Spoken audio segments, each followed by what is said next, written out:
എല്ലാവർക്കും ബ്രില്യൻസ് PSCയിലേക്ക് സ്വാഗതം. ഞാൻ Shani. Lab assistant, assistant salesman എന്നീ എക്സാമുകൾക്ക് വേണ്ടിയുള്ള ക്ലാസ്സുകളാണ് നമ്മൾ ചെയ്തു വരുന്നത്. ഇത് നമ്മുടെ 6ാമത്തെ ക്ലാസ്സാണ്. മുന്നേ ഇട്ടിട്ടുള്ള ക്ലാസ്സുകൾ കാണാത്തവർ അതിൻ്റെ ലിങ്ക് ഡിസ്ക്രിപ്ഷനിൽ ഇട്ടിട്ടുണ്ട്. അത് കണ്ടതിന് ശേഷം ഈ ക്ലാസ് കാണാൻ ശ്രമിക്കുക. നമ്മൾ പ്രീവിയസ് ക്വസ്റ്റ്യൻ വൈസാണ് ക്ലാസ് ചെയ്തുകൊണ്ടിരിക്കുന്നത്. അപ്പം ഇതിൻ്റെ നോട്ട് ആവശ്യമുള്ളവർക്ക് വാട്സാപ്പ് കമ്മ്യൂണിറ്റിയുടെ ലിങ്ക് താഴെ കൊടുത്തിട്ടുണ്ട്. അതിലേക്ക് ജോയിൻ ചെയ്തതിന് ശേഷം PDF എടുക്കാവുന്നതാണ്. ഓക്കെ, ക്ലാസ്സിലേക്ക് വരാം. ബ്രഹ്മപുത്രയുടെ പോഷക നദികളിൽ ശരിയായ ജോഡി ഏത്? ബ്രഹ്മപുത്രയുടെ പോഷക നദികളിൽ ശരിയായ ജോഡി ഏത്? Option A Manas Subansiri, option B Gomti Teesta, option C Son Lohit, option D Ghaghara Lohit. നമുക്കിതിനെക്കുറിച്ചൊന്ന് ഡീറ്റെയിൽഡ് ആയിട്ട് നോക്കിയതിന് ശേഷം ഇതിന് ആൻസർ അറ്റൻഡ് ചെയ്യാം.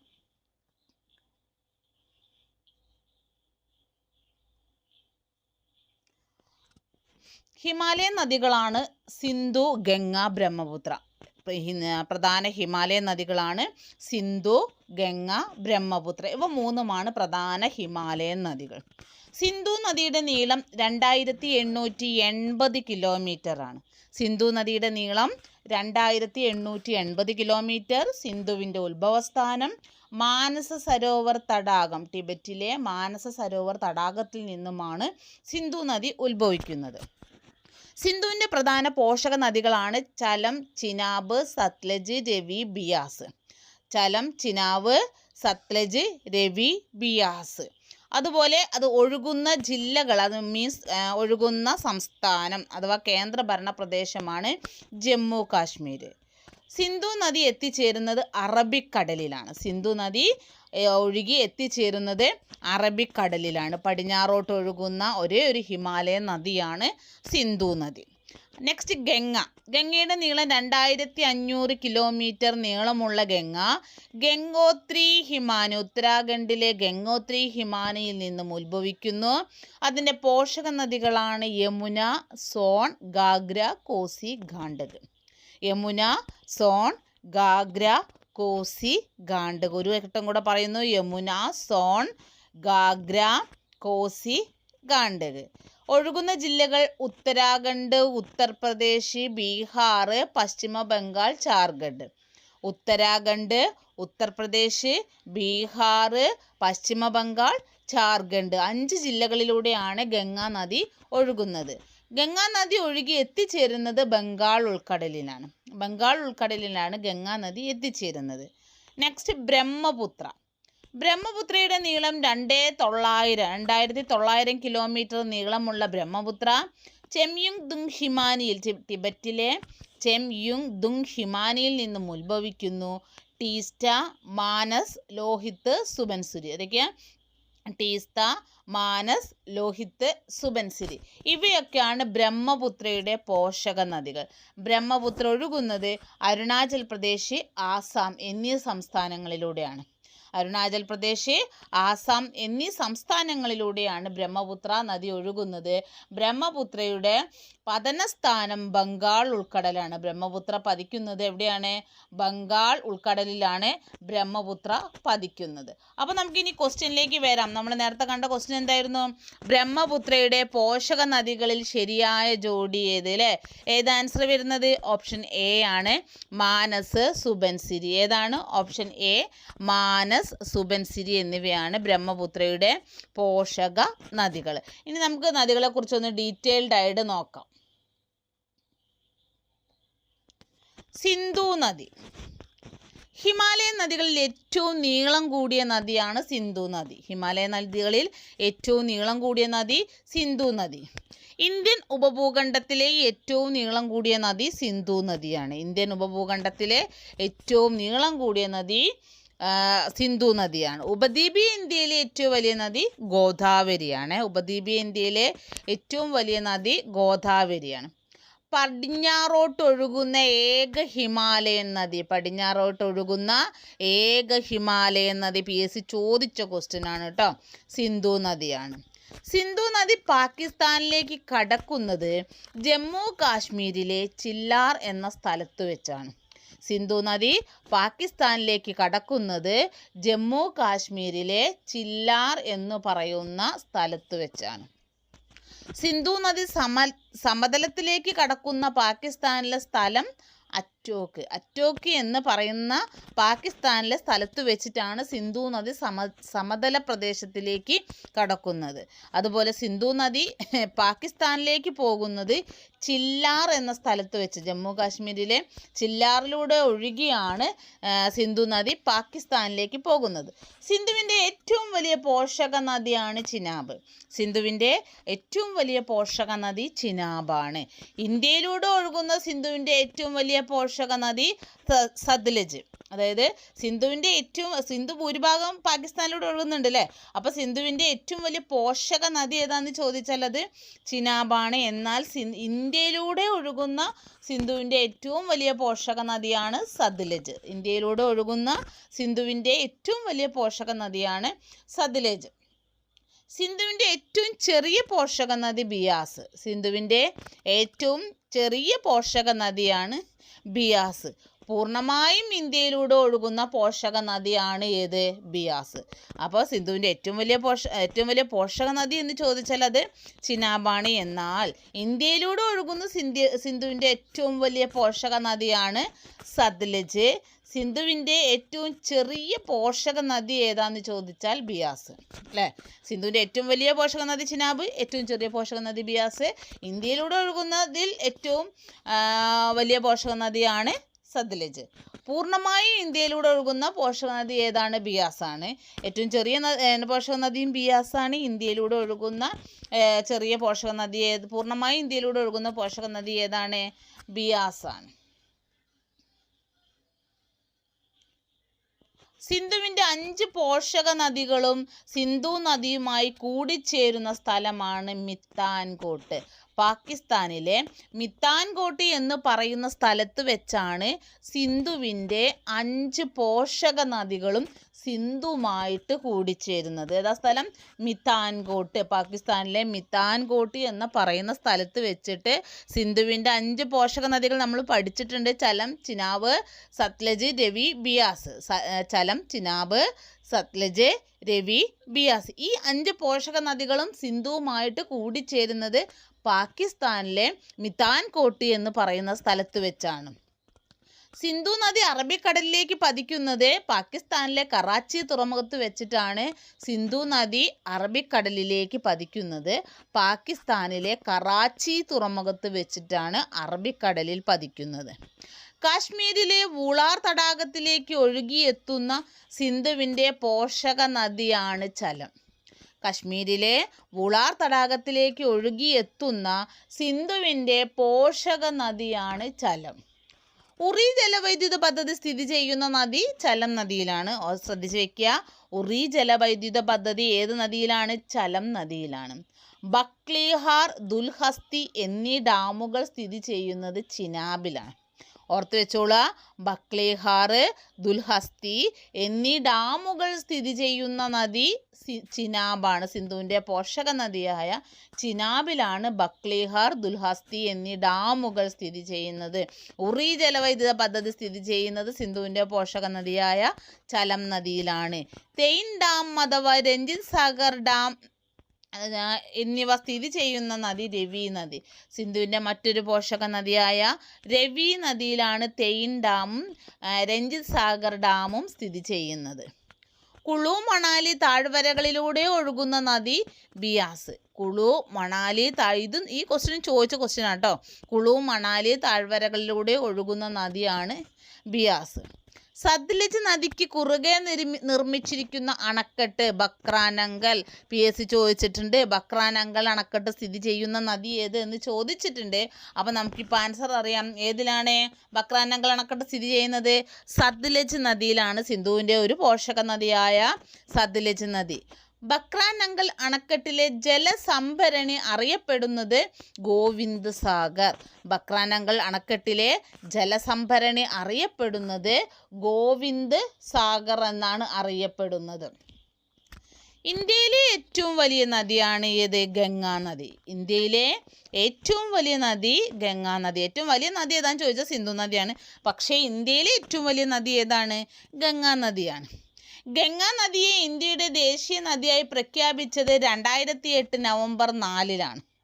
ഗംഗാ നദിയെ ഇന്ത്യയുടെ ദേശീയ നദിയായി പ്രഖ്യാപിക്കുന്നത് 2008 നവംബർ 4. ഗംഗാ നദി ഒഴുകുന്ന പ്രധാന സംസ്ഥാനങ്ങൾ നേരത്തെ നമ്മൾ പഠിച്ചു. ഉത്തർപ്രദേശ്, ഉത്തരാഖണ്ഡ്, ബീഹാർ, ജാർഖണ്ഡ്, പശ്ചിമ ബംഗാൾ. അതൊരു ഓർഡറിൽ അങ്ങനെ പഠിച്ചാൽ മതി. ഉത്തർപ്രദേശ്, ഉത്തരാഖണ്ഡ്, ബീഹാർ, ജാർഖണ്ഡ്, പശ്ചിമ ബംഗാൾ. ഇതാണ് ഗംഗാ നദി ഒഴുകുന്ന സംസ്ഥാനങ്ങൾ. ഗംഗയുടെ ഏറ്റവും വലിയ പോഷക നദിയാണ് യമുന നദി. ഗംഗയുടെ ഏറ്റവും വലിയ പോഷക നദി യമുനയാണ്.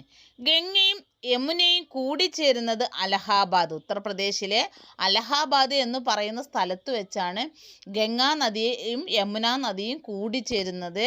അലഹാബാദ്, ഉത്തർപ്രദേശിലെ അലഹാബാദിൽ വെച്ചാണ്. കോർബറ്റ് ദേശീയോദ്യാനത്തിലൂടെ ഒഴുകുന്ന ഗംഗയുടെ പ്രധാന പോഷക നദിയാണ് രാംഗംഗ. കോർബറ്റ് ദേശീയ ഉദ്യാനത്തിലൂടെ ഒഴുകുന്ന ഗംഗയുടെ പ്രധാനപ്പെട്ട ഒരു പോഷക നദിയാണ് രാംഗംഗ. ഗംഗ ബംഗ്ലാദേശിലേക്ക് പ്രവേശിക്കുന്ന സ്ഥലം ഫറാക്ക എന്ന് പറയുന്ന സ്ഥലത്ത് വെച്ചിട്ടാണ് ഗംഗ ബംഗ്ലാദേശിലേക്ക് പ്രവേശിക്കുന്നത്. നമ്മുടെ ഗംഗ ബംഗ്ലാദേശിലൂടെ ഒഴുകുന്നുണ്ട്. അത് അതായത് ബംഗ്ലാദേശിലേക്ക് പ്രവേശിക്കുന്ന സ്ഥലമാണ് ഏത്? ഫറാക്ക. നേരത്തെ നമ്മൾ പഠിച്ചില്ലേ, സിന്ധു നദി പാകിസ്ഥാനിലേക്ക് പ്രവേശിക്കുന്ന സ്ഥലം ഏതാണ്? ചില്ലാറിൽ വെച്ചിട്ടായിരുന്നു. അതുപോലെ ബംഗ്ലാദേശിലേക്ക് ഗംഗാ നദി പ്രവേശിക്കുന്ന സ്ഥലമാണ് ഫറാക്ക. ബംഗ്ലാദേശിലുള്ള ഏത് പ്രദേശത്ത് വെച്ചാണ് ഗംഗ ബ്രഹ്മപുത്രയുമായി ചേരുന്നത്? ബംഗ്ലാദേശിലുള്ള ഏത് പ്രദേശത്ത് വെച്ചാണ് ഗംഗ ബ്രഹ്മപുത്രയുമായി ചേരുന്നത്? ചാങ്പൂർ എന്ന് പറയുന്ന സ്ഥലത്ത് വെച്ച് ഗംഗയും ബ്രഹ്മപുത്രയും ഒന്നായി ചേർന്നിട്ടാണ് ഒഴുകുന്നത്. അപ്പം ഗംഗ ബ്രഹ്മപുത്ര രണ്ട് നദികളും കൂടി ചേരുന്ന എവിടെ വെച്ചാന്ന് ചോദിച്ചാൽ ചാങ്പൂർ എന്ന് പറയുന്ന സ്ഥലത്ത് വെച്ചാണ്. എന്നാൽ ബംഗ്ലാദേശിലെത്തുമ്പോൾ ഗംഗാനദി അറിയപ്പെടുന്നത് പത്മ എന്നാണ്. ബംഗ്ലാദേശിൽ ഗംഗാനദി ഗംഗ എന്ന പേരിലല്ല അറിയപ്പെടുന്നത്, പത്മ എന്ന പേരിലാണ് അറിയപ്പെടുന്നത്. ഗംഗ ബ്രഹ്മപുത്ര നദികളുടെ നിക്ഷേപണ ഫലമായി രൂപം കൊണ്ടിട്ടുള്ള ഡെൽറ്റയാണ് സുന്ദർബൻ. ഏതൊക്കെ നദികളാണ്?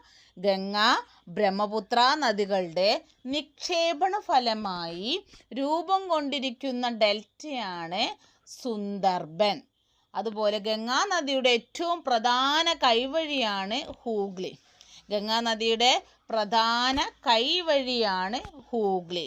ഹൂഗ്ലി നദിയുടെ തീരത്താണ് ഏത് നഗരം സ്ഥിതി ചെയ്യുന്നത്? കൊൽക്കത്ത നഗരം സ്ഥിതി ചെയ്യുന്നത് ഈ ഹൂഗ്ലി നദിയുടെ തീരത്താണ്. ഹൂഗ്ലി നദിയുടെ പ്രധാന പോഷക നദിയാണ് ദാമോദർ നദി. ഏതാണ് ഹൂഗ്ലി നദിയുടെ പ്രധാന പോഷക നദിയാണ് ദാമോദർ നദി. നമ്മൾ കേട്ടിട്ടുണ്ട് ഇന്ത്യയിലെ ആദ്യത്തെ വിവിധോദ്ദേശ പദ്ധതി സ്ഥിതി ചെയ്യുന്ന നദിയാണ് ദാമോദർ. ഏറ്റവും കൂടുതൽ കേട്ടൊരു ക്വസ്റ്റ്യനാണ്. ഇന്ത്യയിലെ ആദ്യത്തെ വിവിധോദ്ദേശ പദ്ധതി സ്ഥിതി ചെയ്യുന്ന നദിയാണ് ദാമോദർ. ദാമോദർ നദിയിലാണ് ഇന്ത്യയിലെ ആദ്യത്തെ വിവിധോദ്ദേശ പദ്ധതി സ്ഥിതി ചെയ്യുന്നത്. അതുപോലെ ചുവന്ന നദി എന്നറിയപ്പെടുന്ന നദിയാണ് ബ്രഹ്മപുത്ര. നേരത്തെ ക്വസ്റ്റ്യൻ എന്തായിരുന്നു? ബ്രഹ്മപുത്രയുടെ പോഷക നദികൾ ഏതൊക്കെയായിരുന്നു. അതുപോലെ ചുവന്ന നദി എന്നറിയപ്പെടുന്ന നദിയാണ് ബ്രഹ്മപുത്ര. ബ്രഹ്മപുത്ര ഏത് പ്രദേശത്ത് വെച്ചാണ് ഇന്ത്യയിലേക്ക് പ്രവേശിക്കുന്നത്? സാദിയ, അരുണാചൽ പ്രദേശിലെ സാദിയ എന്ന് പറയുന്ന സ്ഥലത്ത് വെച്ചാണ് ബ്രഹ്മപുത്ര നദി ഇന്ത്യയിലേക്ക് പ്രവേശിക്കുന്നത്. അതുപോലെ നമ്മൾ നേരത്തെ പഠിച്ചു ഗംഗാ നദി ബംഗ്ലാദേശിലേക്ക് കടക്കുന്നത് ഫറാക്ക എന്ന് പറയുന്ന സ്ഥലത്ത് വെച്ചാണ്. സിന്ധു നദി പാകിസ്ഥാനിലേക്ക് കടക്കുന്നത് ചില്ലാറിൽ വെച്ചിട്ടാണ്. അതുപോലെ ബ്രഹ്മപുത്ര നദി ഇന്ത്യയിലേക്ക് പ്രവേശിക്കുന്നത് സാദിയ, അരുണാചൽ പ്രദേശിലെ സാദിയ എന്ന് പറയുന്ന സ്ഥലത്ത് വെച്ചാണ്. ഏഷ്യയിലെ ഏറ്റവും വലിയ നദീജന്യ ദ്വീപാണ് മാജുലി. ഏഷ്യയിലെ ഏറ്റവും വലിയ നദീജന്യ ദ്വീപാണ് മാജുലി. കേരളത്തിലെ ഏറ്റവും വലിയ നദീജന്യ ദ്വീപാണ് ഏത്? കുറുവ ദ്വീപ് അല്ലേ, കുറുവ ദ്വീപ്. അതുപോലെ ഏഷ്യയിലെ ഏറ്റവും വലിയ നദീജന്യ ദ്വീപാണ് മാജുലി. മാജുലി സ്ഥിതി ചെയ്യുന്നത് ആസാം ബ്രഹ്മപുത്ര നദിയിലാണ്. മാജുലി സ്ഥിതി ചെയ്യുന്നത് ആസാമിലെ ബ്രഹ്മപുത്ര നദിയിലാണ്. എന്ത് സ്ഥിതി ചെയ്യുന്നത്? നമ്മുടെ ഏഷ്യയിൽ തന്നെ ഏറ്റവും വലിയ നദീജന്യ ദ്വീപായ മാജുലി സ്ഥിതി ചെയ്യുന്നത്. ബ്രഹ്മപുത്ര നദി ബംഗ്ലാദേശിൽ അറിയപ്പെടുന്ന പേര് ജമുന അല്ലേ? ബ്രഹ്മപുത്ര നദി ബംഗ്ലാദേശിൽ അറിയപ്പെടുന്ന പേര് ജമുന എന്നാണ്. അതുപോലെ ഗംഗാ നദി ബംഗ്ലാദേശിൽ അറിയപ്പെടുന്ന പേര് നമ്മൾ നേരത്തെ പഠിച്ചു കഴിഞ്ഞു, പത്മ. ബ്രഹ്മപുത്ര നദി ടിബറ്റിൽ അറിയപ്പെടുന്ന പേര് സാങ്പോം. ബ്രഹ്മപുത്ര നദി ടിബറ്റിൽ അറിയപ്പെടുന്ന പേര് സാങ്പോം വളരെ ഇമ്പോർട്ടൻ്റ് ആണ്. ബ്രഹ്മപുത്ര നദി ബംഗ്ലാദേശിൽ ജമുന എന്നറിയപ്പെടുന്നു. ബ്രഹ്മപുത്ര നദി ടിബറ്റിൽ അറിയപ്പെടുന്ന പേരാണ് ഏത്? സാങ്പോ. എന്താണ്? സാങ്പോ. ഏറ്റവും വേഗത്തിൽ ഒഴുകുന്ന ഇന്ത്യൻ നദിയാണ് ടീസ്റ്റ. ഏറ്റവും വേഗത്തിൽ ഒഴുകുന്ന ഇന്ത്യൻ നദിയാണ് ടീസ്റ്റ അല്ലേ? നമ്മുടെ ബ്രഹ്മപുത്രയുടെ പോഷക നദിയാണ് ടീസ്റ്റ. അപ്പോൾ ഏറ്റവും വേഗത്തിൽ ഒഴുകുന്ന ഇന്ത്യൻ നദി ഏതാണെന്ന് ചോദിച്ചാൽ അത് ടീസ്റ്റയാണ്. ഇന്ത്യയിൽ ഏറ്റവും നീളം കൂടിയ റെയിൽ കം ബ്രിഡ്ജ്. ഇന്ത്യയിൽ ഏറ്റവും നീളം കൂടിയ റെയിൽ കം ബ്രിഡ്ജ് ബോഗീബിൽ പാലം. ബ്രഹ്മപുത്ര നദിക്ക് കുറുകെയുള്ള ബോഗീബിൽ പാലമാണ് ഇന്ത്യയിൽ ഏറ്റവും നീളം കൂടിയ റെയിൽ കം ബ്രിഡ്ജ്. ഇന്ത്യയിലെ ഏറ്റവും നീളം കൂടിയ പാലം ഏതാന്ന് ചോദിച്ചാൽ ഭൂപൻ ഹസാരിക. ബ്രഹ്മപുത്ര നദിയിലുള്ള ഭൂപൻ ഹസാരിക. ഇന്ത്യയിലെ ഏറ്റവും നീളം കൂടിയ പാലം ഭൂപൻ ഹസാരിക ബ്രഹ്മപുത്ര നദിയിലുള്ളതാണ്. ഏറ്റവും റെയിൽ കം ബ്രിഡ്ജ്, ഇന്ത്യയിലെ ഏറ്റവും നീളം കൂടിയ റെയിൽ കം ബ്രിഡ്ജാണ് ബോഗീബിൽ പാലം. ഇനി നമ്മൾ കുറേ നദികൾ പഠിച്ചു. പഴയ കാലത്ത് ഈ നദികൾക്ക് പറഞ്ഞിരുന്ന പേരുകൾ ഇപ്പം നമ്മൾ പറയുന്ന പേരല്ല പഴയ കാലത്ത് പറഞ്ഞിരുന്നത്. അപ്പോൾ അതും കൂടെ അത് നോക്കാം. ചലം നദി പഴയ കാലത്ത് അറിയപ്പെട്ടിരുന്നത് വിദാസ്ത എന്നാണ്. ചലം നദി പഴയ കാലത്ത് അറിയപ്പെട്ടിരുന്ന പേരാണ് വിദാസ്ത. രവി നദി അറിയപ്പെട്ടിരുന്നത് പരുഷ്ണി അല്ലെങ്കിൽ ഐരാവതി. പരുഷ്ണി എന്ന പേരിലും ഐരാവതി എന്ന പേരിലും അറിയപ്പെട്ട നദിയാണ് രവി നദി. ചലം നദിയാണ് എന്ത്? വിദാസ്ത. ചിനാബ് ചന്ദ്രഭാഗ. അതിൽ ചാച്ചാ വെച്ച് നമുക്ക് കണക്ട് ചെയ്യാം അല്ലേ? ചിനാബ് അറിയപ്പെടുന്ന പേരാണ് ചന്ദ്രഭാഗ. അതുപോലെ അസ്കിനി. ചന്ദ്രഭാഗ അതുപോലെ അസ്കിനി എന്ന പേരിലും അറിയപ്പെടുന്ന നദിയാണ് ചിനാബ്. ബിയാസ്, അത് സുഖാണ്. ബിയാസ് അറിയപ്പെട്ടിരുന്ന പേരാണ് എന്ത്? പിപ്പാസ. അത് പാ വെച്ച് കണക്ട് ചെയ്യാം അല്ലേ? വായാണെങ്കിൽ ബി അങ്ങനെ കണക്ട് ചെയ്യാം. ബിയാസ്, പിപ്പാസ. സത്ലജ് നദി ശതദ്രു. എന്നാലും നമുക്ക് ആ സത്ലജ് എന്നുള്ളത് ശതദ്രു ഞങ്ങളുടെ ആ സായും തമ്മിൽ കണക്ട് ചെയ്ത് വെച്ചാൽ സത്ലജ് നദി ശതദ്രു. ബ്രഹ്മപുത്ര നദി അറിയപ്പെട്ടിരുന്നത് ലൗഹിത്യ. ബ്രഹ്മപുത്ര നദി പഴയ കാലത്ത് അറിയപ്പെട്ടിരുന്ന പേരാണ് ലൗഹിത്യ. ലൂണി നദി സാഗർമതി. ലൂണി അറിയപ്പെട്ടിരുന്ന പേരാണ് സാഗർമതി. ഗോമതി അറിയപ്പെട്ടിരുന്ന പേര് ഗോയൽ. ഗോയൽ. ഇൻഡസ് എന്നറിയപ്പെട്ടിരുന്നത് സിന്ധു നദി. സിന്ധു എന്നാണ് പണ്ട് സിന്ധു നദി പഴയ പേരാണ് എന്ത്? ഇൻഡസ് എന്ന പേരിൽ ഇപ്പം ഇൻഡസ് എന്നറിയപ്പെടുന്നത് അന്ന് സിന്ധു തന്നെ. നർമ്മദേൻ്റെ പഴയകാല പേര് രേവ. എന്താണ്? നർമ്മദ, രേവ. യമുന നദി അന്ന് അറിയപ്പെട്ടത് കാളിന്തി കുളിച്ച് തുറത്തി കൃഷ്ണൻ എന്നൊക്കെ പറഞ്ഞിട്ട് പാട്ടൊക്കെ ഉണ്ട് അല്ലേ? പെരിയാർ നദി പണ്ട് കാലത്ത് അറിയപ്പെട്ടിരുന്ന പേരാണ് ചൂർണി എന്നറിയപ്പെട്ട നദിയാണ് ഏത്? പെരിയാർ. ഇനി ഇന്ത്യയുടെ ദുഃഖം എന്നറിയപ്പെടുന്ന നദിയാണ് കോസി നദി. ഇന്ത്യയുടെ ദുഃഖം എന്നറിയപ്പെടുന്ന നദി കോസി നദി. അസമിൻ്റെ ദുഃഖം ബ്രഹ്മപുത്ര. ഈ ക്വസ്റ്റ്യൻ എപ്പോഴും ചോദിക്കാറുണ്ട് കേട്ടോ. ഈ ദുഃഖങ്ങൾ എപ്പോഴും ചോദിക്കാറുണ്ട്. ഇപ്പോൾ കഴിഞ്ഞ ഏതോ ഒരു എക്സാം കണ്ടപ്പോഴും ഞാൻ കണ്ടിരുന്നു അങ്ങനെ ഇതേപോലെ ദുഃഖം. അപ്പോൾ അത് ഓർത്ത് വയ്ക്കുക. ഇന്ത്യയുടെ ദുഃഖം എന്നറിയപ്പെടുന്ന നദിയാണ് ഏത്? കോസി നദി. അസമിൻ്റെ ദുഃഖം കാരണം അസമിലൂടെ അരുണാചൽ പ്രദേശിലൂടെയാണ് ആരൊഴുകുന്നത്? ബ്രഹ്മപുത്ര ഒഴുകുന്നത്. അപ്പോൾ അസമിൻ്റെ ദുഃഖം എന്ന് പറയുന്നത് ബ്രഹ്മപുത്രയാണ്. ഒഡീഷയുടെ ദുഃഖം മഹാനദിയാണ്. ഒഡീഷയുടെ ദുഃഖം എന്ന് പറയുന്നത് മഹാനദിയാണ്. ഒഡീഷയുടെ ദുഃഖം. ബീഹാറിൻ്റെ ദുഃഖം കോസി. ബീഹാറിൻ്റെ ദുഃഖവും കോസിയാണ്. ഇന്ത്യയുടെ ദുഃഖവും ഏത് തന്നെയാണ്? കോസിയാണ്. ബംഗാളിൻ്റെ ദുഃഖം ദാമോദർ അല്ലേ? ബംഗാളിൻ്റെ ദുഃഖം ദാമോദർ നമ്മൾ നേരത്തെ പഠിച്ചിട്ടുണ്ടായിരുന്നു. നമ്മുടെ ഗംഗാ നദിയുടെ പ്രധാന പോഷക നദിയാണ് ഹുഗ്ലി നദി. ഈ ഹുഗ്ലി നദി എവിടെയാണ് പ്രധാനമായിട്ട് കാണപ്പെടുന്നത്? ഹുഗ്ലി നദിയുടെ തീരത്തുള്ള പട്ടണമാണ് കൊൽക്കത്ത നമ്മൾ പഠിച്ചു. ഹുഗ്ലി നദിയുടെ പോഷക നദിയാണ് ഏത്? ദാമോദർ എന്നും നമ്മൾ പഠിച്ചിട്ടുണ്ടായിരുന്നു. ചൈനയുടെ ദുഃഖം ഹൊയാങ്ഹോ. ചൈനയുടെ ദുഃഖം എന്താണ്? ഹൊയാങ്ഹോ. അപ്പോൾ ഇന്ത്യയുടെ ദുഃഖം കോസിയാണ്, ബീഹാറിൻ്റെ ദുഃഖം കോസിയാണ്, ആസാമിൻ്റെ ദുഃഖം ബ്രഹ്മപുത്ര ആണെങ്കിൽ ഒഡീഷയുടെ ദുഃഖം ഏതാണ്? മഹാനദിയാണ്. ബംഗാളിൻ്റെ ദുഃഖം ദാമോദർ, ചൈനയുടെ ദുഃഖം ഹൊയാങ്ഹോ. അപ്പോൾ എല്ലാവരും ചാനൽ ക്ലാസ്സുകളെല്ലാം വൃത്തിയായിട്ട് കാണുക. നമ്മൾ പ്രീവിയസ് ക്വസ്റ്റ്യൻ മാക്സിമം ആ ഒരു ക്വസ്റ്റ്യനിൽ നമുക്ക് വരാവുന്നതിൻ്റെ മാക്സിമം നമ്മൾ ചെയ്യുന്നുണ്ട്. ഈ ഒരു ഭാഗം നിങ്ങൾക്ക് ഒരിക്കലും പിന്നീട് നോക്കേണ്ടതായിട്ട് വരില്ല. ഇനി പോകുന്തോറും പ്രീവിയസ് ചെയ്യുമ്പം പിന്നീട് നമുക്ക് ഇത്രമാത്രം എക്സ്പ്ലനേഷൻ ആവശ്യം വരില്ല. കാരണം നേരത്തെ തന്നത് തന്നെ റിപ്പീറ്റ് ചെയ്ത് കുറേ ക്വസ്റ്റ്യൻസ് നമുക്ക് കിട്ടും. അപ്പോൾ എല്ലാവരും നന്നായിട്ട് പഠിക്കുക. ഈ മാസം 21, അതായത് ജൂൺ 21-നാണ് നമ്മുടെ ലാബ് അസിസ്റ്റൻ്റ് എക്സാം വരുന്നത്. വീണ്ടും ഞാൻ പറയുന്നു, നമ്മൾ ചാനൽ സബ്സ്ക്രൈബ് ചെയ്യാത്തവരുണ്ടെങ്കിൽ ചാനൽ സബ്സ്ക്രൈബ് ചെയ്തുകൊണ്ട് തന്നെ വീഡിയോ കാണാൻ ശ്രമിക്കുക. PDF ആവശ്യമുള്ളവർ നമ്മുടെ വാട്സപ്പ് കമ്മ്യൂണിറ്റി ലിങ്കിൽ കയറിയിട്ട് വാട്സപ്പ് ഗ്രൂപ്പിൽ ജോയിൻ ചെയ്യുക. അവിടെ PDF ഉണ്ടായിരിക്കും, നിങ്ങൾക്കത് പ്രിൻ്റ് എടുത്ത് പഠിക്കാവുന്നതാണ്. എന്നപ്പം എല്ലാവർക്കും നന്ദി.